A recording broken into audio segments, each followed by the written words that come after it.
Exercise. Some love it, some hate it, some are sort of in between. But there is an undeniable fact that as we get older, exercise is good for us.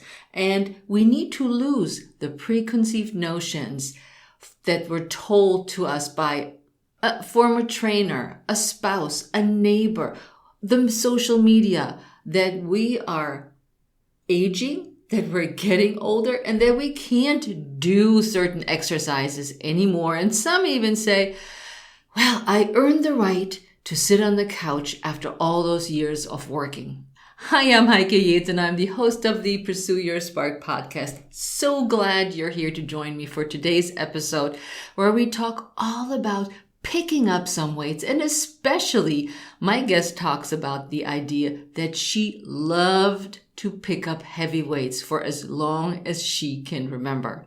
Before we dive in, I want to invite you to check out the Empty Nest Reboot course. It is a 6-week course for women over 50 that want to combine exercise, also strength training, with intermittent fasting and move the needle forward, losing body fat, losing weight, feeling better, healing your gut with Pilates, strength training exercises, and intermittent fasting. I'll leave a link in the show notes for you to check it out, and I hope I can welcome you soon in the course.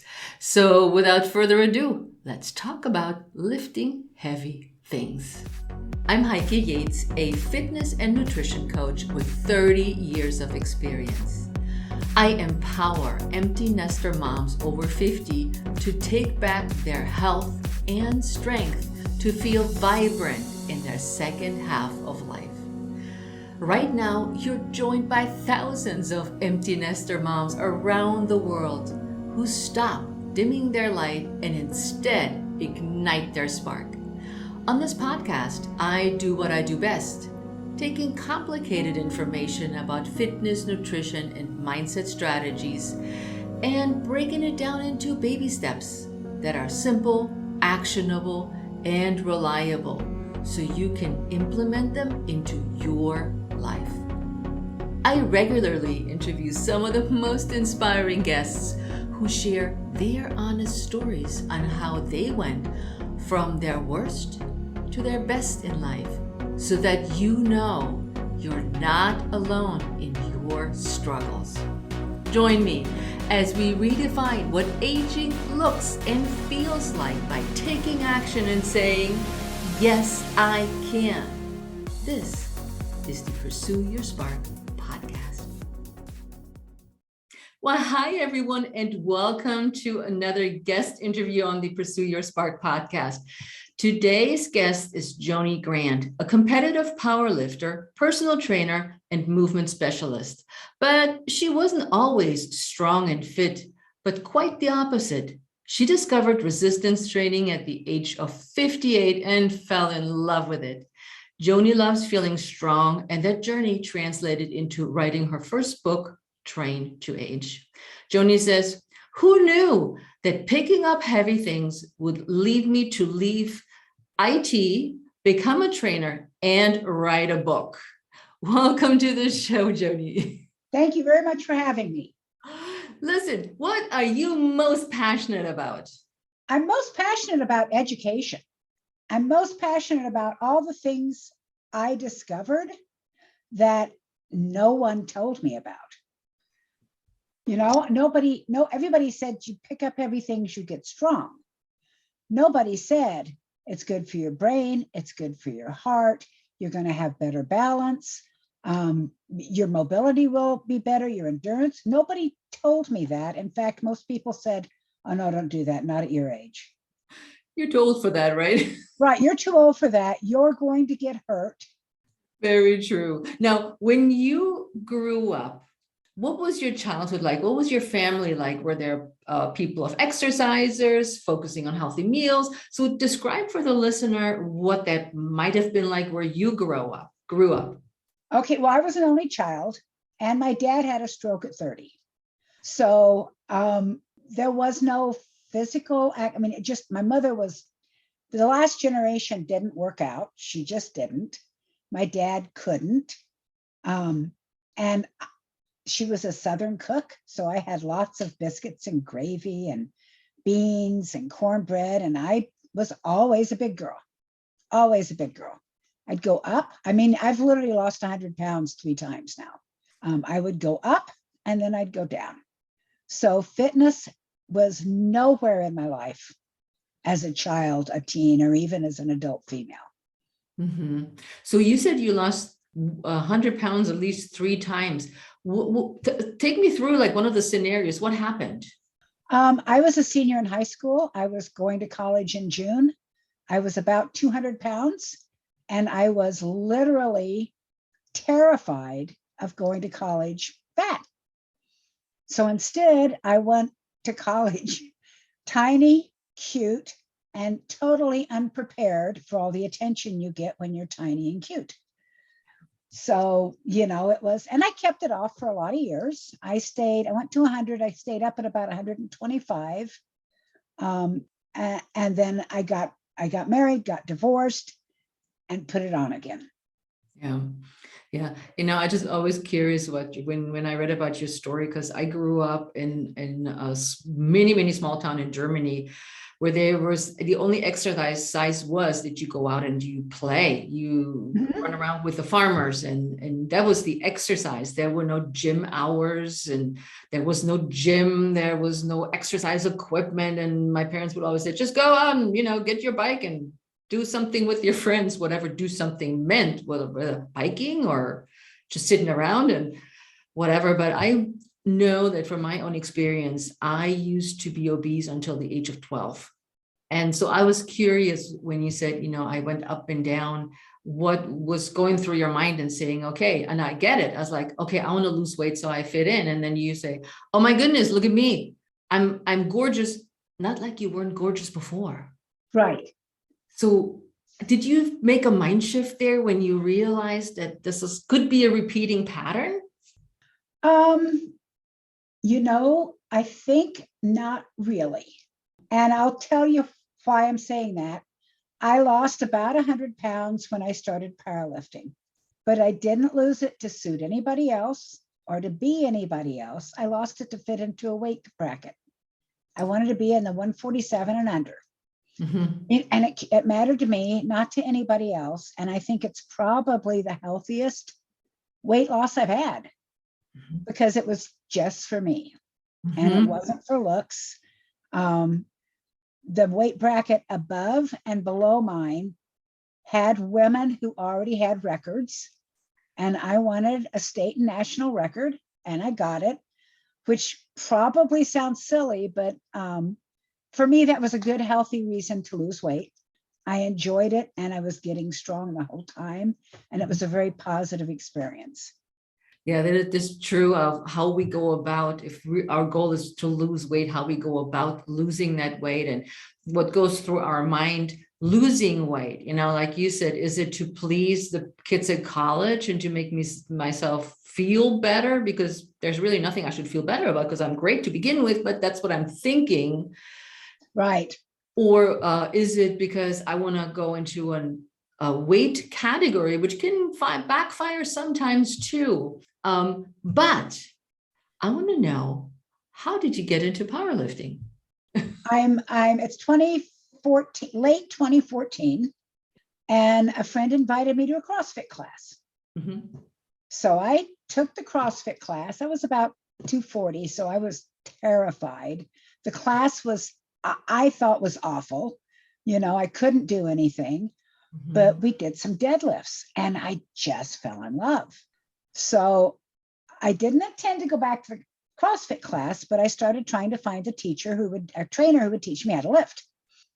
And okay. I got, you're too old, you're too fat, you need to be on the treadmill, you're going to get hurt. And I finally found a trainer, and he said, if you do everything I tell you, the way I tell you, I will teach you to powerlift.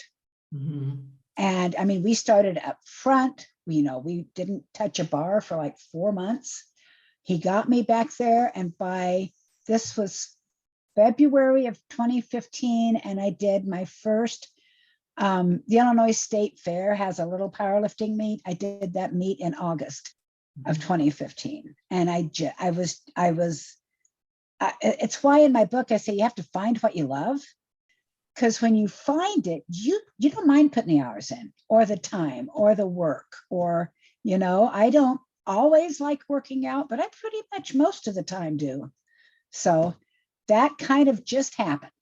So let's take you back there again. So here you are, Joni went to the CrossFit class, and there may be people on the podcast who are going, what the heck is a deadlift? Can you explain it? Right. Well, a deadlift, if you bend over and pick up your dirty clothes, you've done a deadlift. If you have a suitcase in one hand, you're doing a deadlift. The deadlift I started with it's a 45-pound bar, and you put weight on either end, and you use the appropriate form to safely bend over and pick that up. And I'm sure you've seen it. It looks awful. If you look it up and you look at, some huge guy picking up 400 pounds, it looks awful, but it really is a functional part of everyone's life. And I'm at 225.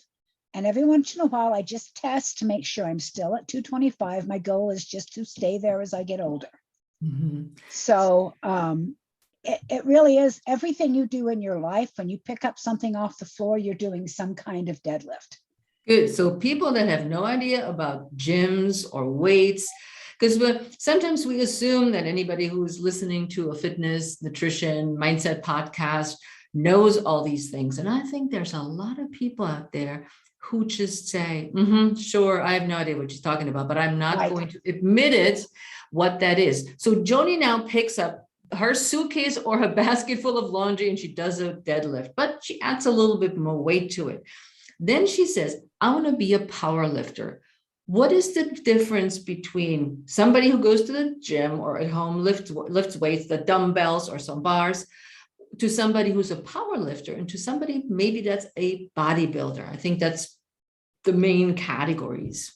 All right. So power lifter, the meets I competed in, they have 3 lifts. They have a squat, a deadlift, and a bench. Mm-hmm. And you get 3 tries to lift. You have to get your opener to get a number. At the end, you have a 3 lift total. And like my total, I think was like 414. The average guy is going to have like a 1200 total. The idea is just to hit your lifts. And when you power lift, you're really competing with nobody but yourself.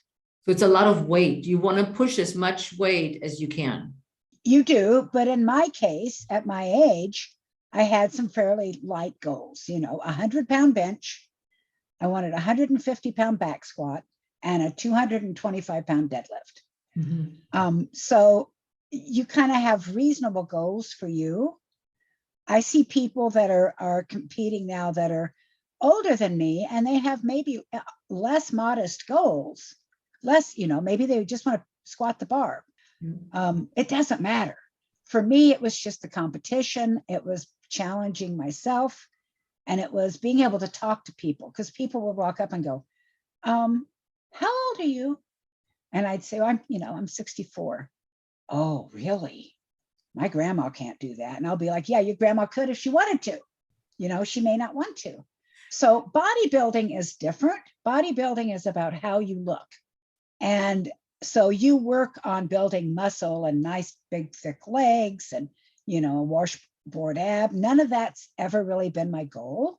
Mm-hmm. I like picking up heavy things. And I can't tell you why. I literally cannot tell you why, but I do.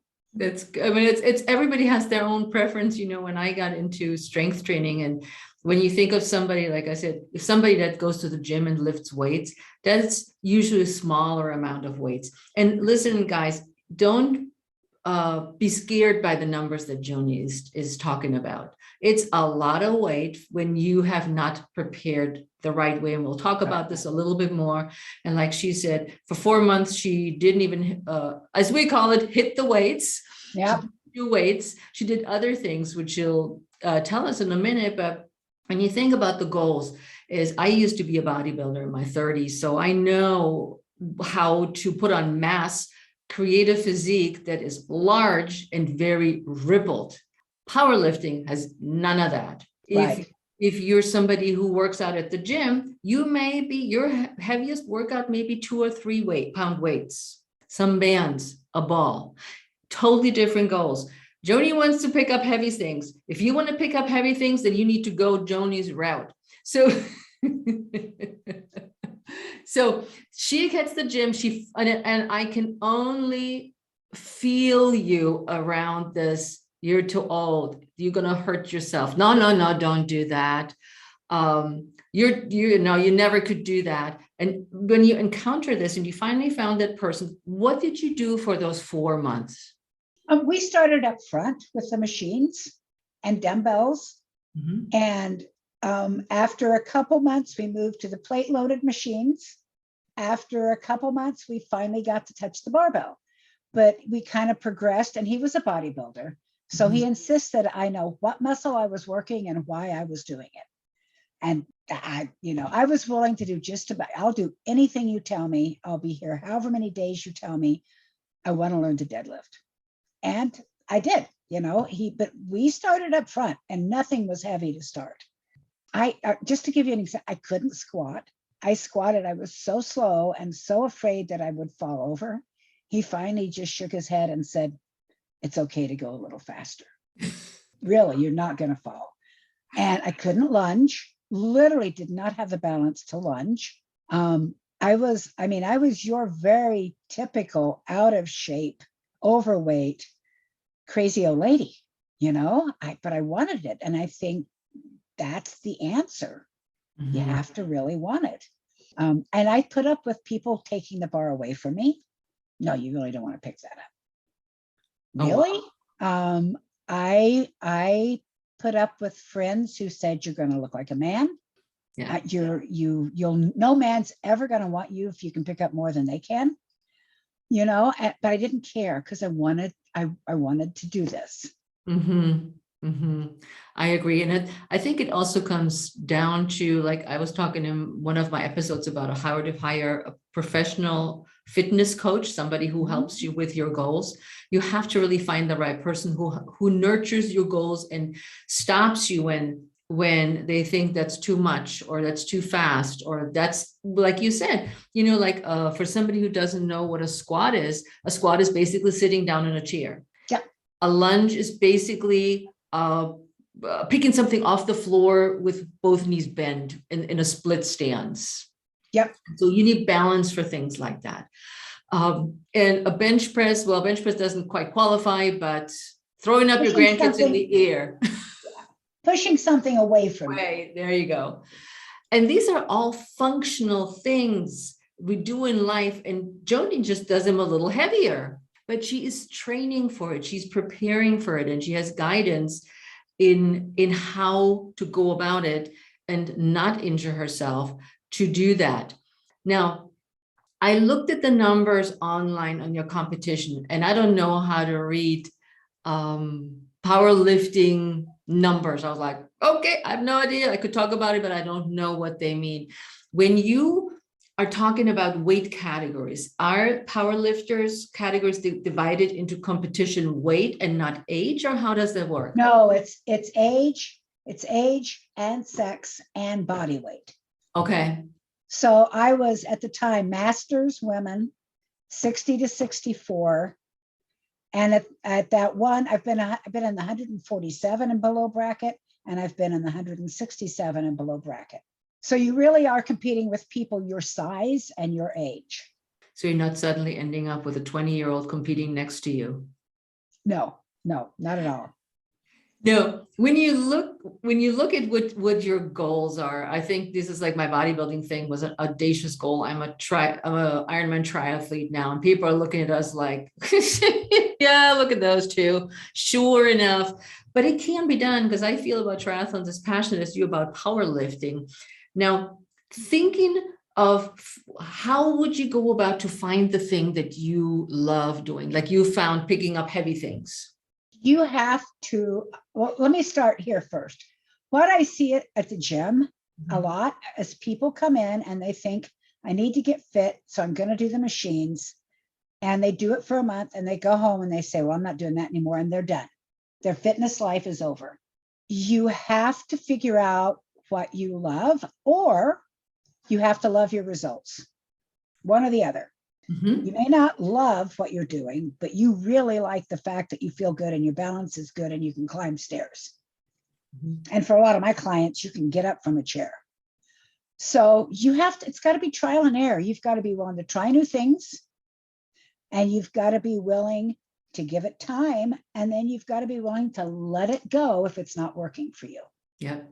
Yep. I always think we need to explore more. We're so set in certain things that society tells us that we should do. Yes. Because we're now over, and I'm making air quotes like people, we're over the hill, and over the hill, there is nothing green on over the hill. Over the hill is just death and destruction, it seems.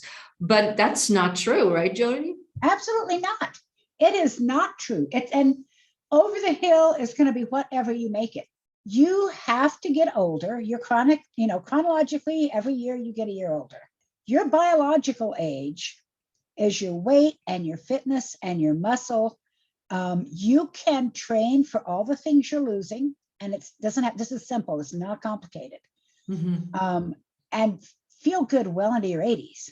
You just have to find the things you're willing to repeat and to work at and to get stronger.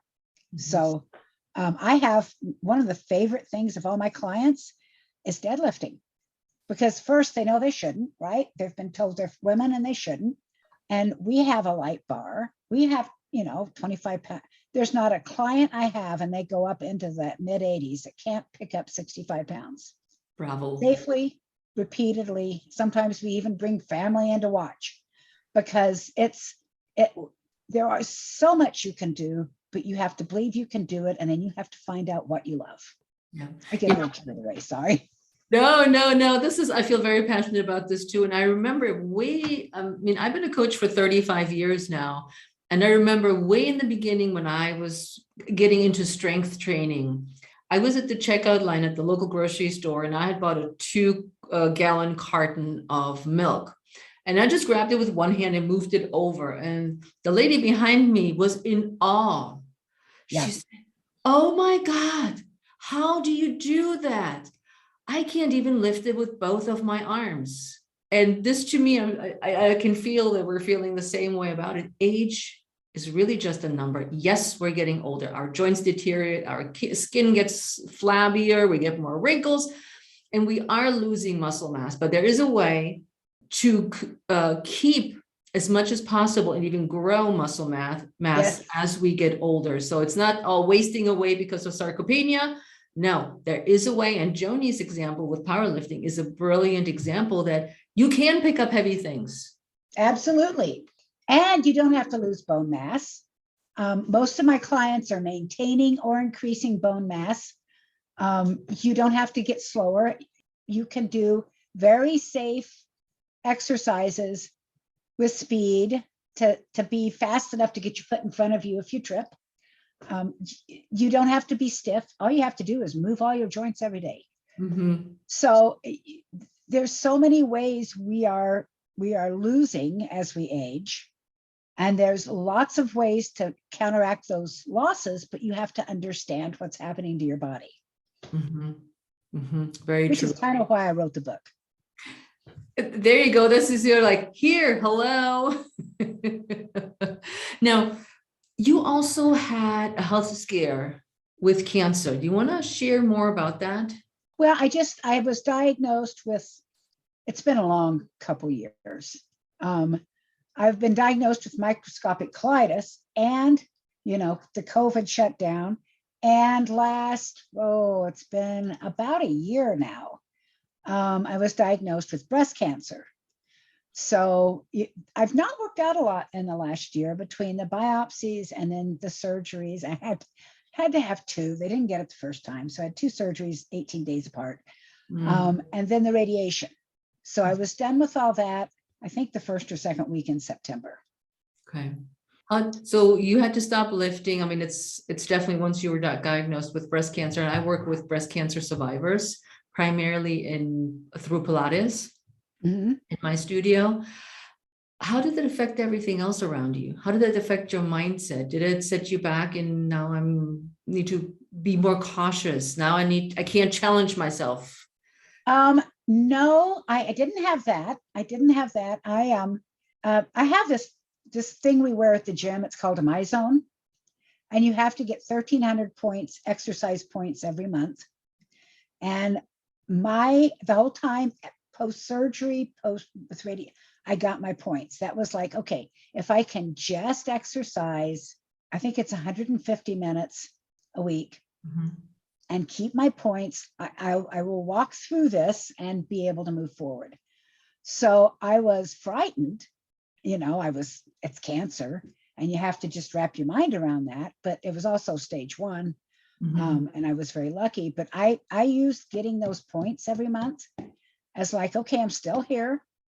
It's not a lot, but I'm still in the game. And then I've been pushing myself coming forward now since then. Mm-hmm. How do you deal? Any lymphedema on your arms, or is that all good? Nope, it's all good. All good. All good. So you can I will slowly say that the most painful thing about the whole thing was having the lymph nodes removed. Yeah, I was really surprised at that, but no, I'm good.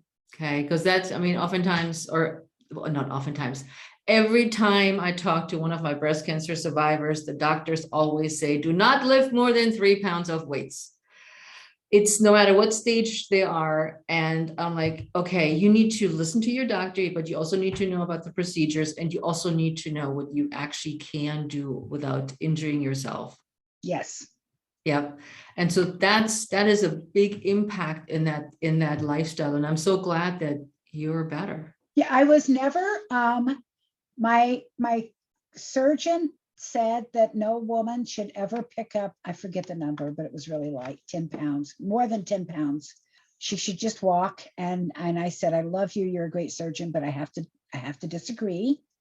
And I have not been given any weight limits. I was told my arm might get stiff and I might lose range of motion. And I said, I don't think so. And I worked really hard at that. And so, I mean, I think doctors really, they're just trying to protect us, but they're not helping in a lot of cases. They don't know. I mean, from my experience, they know till surgery. They have their safety guidelines that apply to everybody. Right. And that's all they know. And I had a guest on the show that was stage 4 breast cancer survivor, who is a friend of mine, as a marathon runner, ultra marathon runner. Oh, wow. And, chemo, hair gone, I mean, stage 4. And just recently I thought about her. So I reached out to her and I said, hey, how's it going? She's like, yeah, I'm still running and I have some good days and some are not so good, but I'm still running and I'm preparing for the Berlin Marathon or whatever she was doing. Yep. And so when you think about this, and I wanted to bring this into the show today, because when people hear this story, they assume that we are tip-top shape. There's nothing that we have. We're just deciding that we're going out and doing this and that we're pushing those weights. But there is always a backstory. And as you shared with me too, we both have microscopic colitis.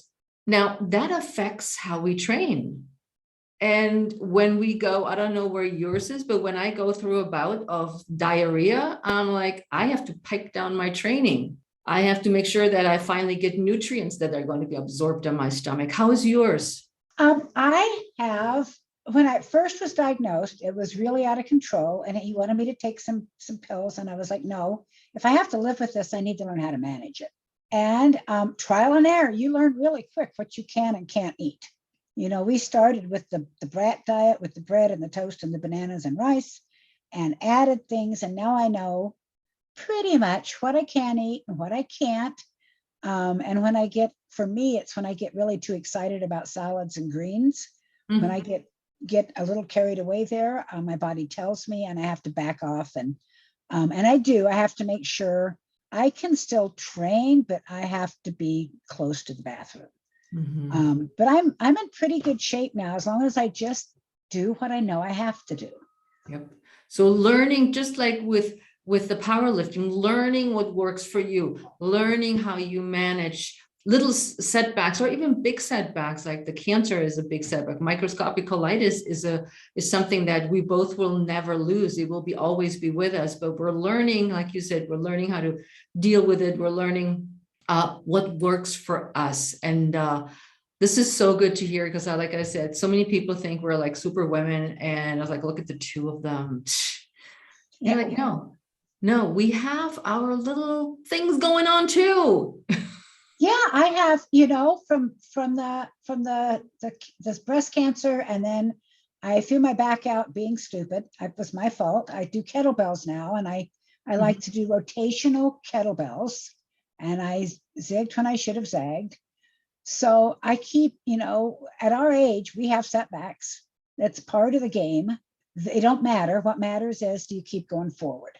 So I've hurt my rotator cuff. I used to be able to snatch a 35-pound kettlebell, and now I'm back to working around with a 15. It just is, it's life at this age. Right. I'd rather always say, which sounds really terrible, but I'd rather get an injury being active than sitting on the couch, flipping the remote. Yes. Yes. Which brings us back to what you coined. Let me see. I have it written down somewhere. Compliant aging. You talk about compliant aging. Tell us what this is and how we can possibly apply compliant aging to us. Well, I was trying to find a word. I literally have had, my mother did this, and I've literally had friends and clients say, I've earned the right to sit on the couch, and that's where I'm going to spend the next 20 years. Yes. And so the compliant aging part of the book is like, okay, if you choose to do that, which is absolutely, you're right, you're going to get weak. You may not be able to get off that couch. Your bones are going to get thin. Your balance is going to get bad. Walking through the grocery store is going to get hard. But if you want to sit on that couch for 30 years, you go right ahead, because it's absolutely your choice. And I don't mean to sound as harsh as it sounds, but that choice of inactivity is deadly. Yeah. So now you've got weak bones, bad muscles, and bad balance. And I call that the evil triad. So if you really want to get hurt, sit on your couch and take a fall after you've been inactive. That's compliant aging. And I made that word up. That's compliant aging in my brain. I'm good with that. I make words up all the time. Oh, good. My husband said, this is not an English word. What is it? Is it a German word? And I'm like, I don't know. I just made it up because it sounded like it was the right word for describing a situation. Now, when we're looking at, and I said this to somebody else today, when we're looking at the demographics that's listening to the podcast, it could be anywhere between 40. So it's for the demographics over 50. But I know that women that are much younger are listening to the show, but also women that are in their 80s and 90s, as I found out. So we have a broad range of women that are trying to pursue their spark, working on pursuing their spark, working on living healthier, fitter lifestyle. What would you tell somebody that, let's start with a novice. I want to get off the couch, and usually people go to couch to 5K, but let's not talk about the couch to 5K. Let's talk about strength training, because I'm like you, I love strength training. What should they do? They should, think about some things. Do they want to work out at home? Do they want to go to a gym? Do they have like a community fitness center? What's available to them is first. What's available? What can they afford? A lot of people start out at home just because they're uncomfortable in the gym. And right now, resources online, there's no lack of ways to train. You just have to start. If I say the gym is a great place because you can get a trainer and they can let you try out kettlebells and dumbbells and barbells and medicine balls and Pilates and yoga. They can, let you try all those things and find what works for you. If you don't know. So a trainer's number one. If you can't find a trainer, there's plenty of workouts online. Some are free. Some you have to buy equipment for, some you don't. There's plenty of body weight. I think it's Kaisa Fit does tons of body weight videos, and she's really moderately priced. So there's all kinds of things available. Your first decision is, where do I want to do this? And maybe who do I want to do it with? Mm-hmm. And I Because think I see girlfriends work really well together. Yep. I see this all the time. People are like, I don't know how to hire a trainer. That's why I did an episode on how to hire a qualified trainer, Mm-hmm. and the ones that you need to fire because they do all these whatever things they shouldn't be doing. But I always find too, it's like if somebody that you can trust, find somebody that you can trust, somebody that you somehow connected, whether it's on social or in person, but that you see that he or she has exercises that make sense, that are not kamikaze workouts for whatever craziness. I mean, I wouldn't say compete in a CrossFit competition at the age of 60. Injury is greatly elevated at that point. So something that's maybe not quite as intense, but along the lines, if that is your thing, like Joni, Right. like Joni does her powerlifting. I mean, she doesn't kamikaze around and hangs on the rings and does all kinds of wonderful things. Well, and they do have CrossFit. They do have senior classes near me. Oh, okay. They call it CrossFit Legends, I think. Ooh. So that's kind of the thing you have to really think about. Don't do what somebody else told you to do, and for heaven's sakes, don't go get in the gym and then be afraid to get off the treadmill. The treadmill is a lovely place, but go find someone to show you what else is there. Mm-hmm. Age isn't an issue. It really isn't. And when you look at a trainer, they should ask you two things: what's your fitness history and what are your goals? Mm-hmm. And then they should shut up and listen. So if that doesn't happen and you don't feel any connection, it's perfectly okay to say, not you, can I talk to somebody else? It's okay, they work for you. What I find is people don't do that, and then they're unhappy and they never come back and they never work out. And that's sad. Yeah, isn't that the truth? I found this too. I'm afraid of telling her or him I don't want to work with them. I'm like, you're paying them money. Yes. You're not married to them. So, absolutely. Yeah. So from your whole experience getting into powerlifting, realizing your dreams, going through some setbacks in your life, what would you tell as an overall thought, my audience, of what they might consider doing or how they could view their life going forward, no matter where they are, between the 40s, the 50s, 60, whatever they are? What would be your inspiration for them or to them? Educate yourself as to what's in front of you, whether you're 30, 40, 70, or 80. I mean, I've got my book, but there's lots of information about aging. Make sure you clearly understand what's in front of you and then decide what you're going to do about it. I think everything starts with that decision. And the decision starts with information. You do not want to be 65 or 66 years old and unable to get out of a chair without help. You don't want to not be able to walk up a set of stairs to see a friend at 70. You don't want to be in a nursing home at 80 because you've broken a hip. So educate yourself. I don't care what age you are. Here's what's in front of you. And then what can you do about it? That's where I would say that's where you start. That's a great start. I agree. Now, Joni, where can people reach out to you and get in touch with you? I've got a website, www.traintoage.com. I've on Instagram and Facebook as Train to Age. And I think it's I don't know my Train to Age email address, but from any of those places, you can get to me. They also can get your book there. Yes, you can get my book. You can see my book on my website. The book is on Amazon, Barnes & Noble, and there's also a Kindle version. It's a really quick, I made it to be a very easy read. I kept handing people books like Younger Next Year and the Barbell Prescription, and they just give them back. That's too much information. Just tell me what I need to do. So it's a little tiny 3-hour read. Mm-hmm.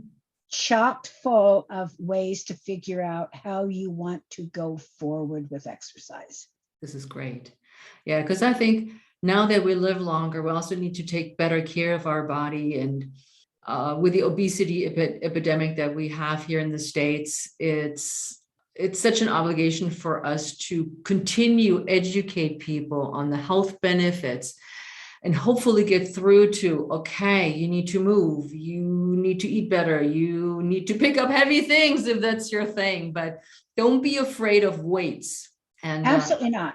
And help also, what I always say is menopause, we lose bone density, and you touched on that a little bit. We need to make sure that we're taking care of the diet aspect of menopause and the bone density through impact work and strength training to strengthen our bones as we get older. So we don't have, or we can hopefully prevent a broken hip. Right. All my clients do kettlebell carries. Mm-hmm. And almost all of them, regardless of age, can carry a 25 in each hand, which is 50 pounds. Yeah. And I can't say all of them because they don't have their numbers, but almost all have had at least a 7 to 10% increase in bone density in some portion of their, usually it's the lower spine. The lower spine, yeah. Because they measure that. But when their bone density goes up is when they start to get really excited about what they're doing. Yeah. When they see something like that. So that's awesome. So Joni, thank you so much for joining us here on the podcast and sharing all your wisdom around picking up heavy things in powerlifting, and that it's okay to continue to get strong as we age. Thank you for having me. I really appreciate it. So for anybody listening, as always, and I say it at the end of every guest expert interview, reach out to us. Let us know how this interview, the information we presented to you, resonated with you. How did it help you with what your plans are? Did it help you make a decision to start lifting? Or did you want to talk to us more? Reach out to us on social media. You know Joni's handles. Mine are Heike Yates on Instagram, Heike Yates Pursue Your Spark on Facebook, and Heike Yates everywhere else. So you can find me there. And once you see the episode and you listen to it or you watch the video, let us know how we can help. Don't just sit there and say, this was great, and do nothing. Right. We are action takers. Sitting there and holding the remote will not get you where you might want to go and ideally want to go as you age. So we are out of here. We hope to hear from you, and we'll see you next time on the Pursue Your Spark podcast. Ciao. Thank you. Bye-bye.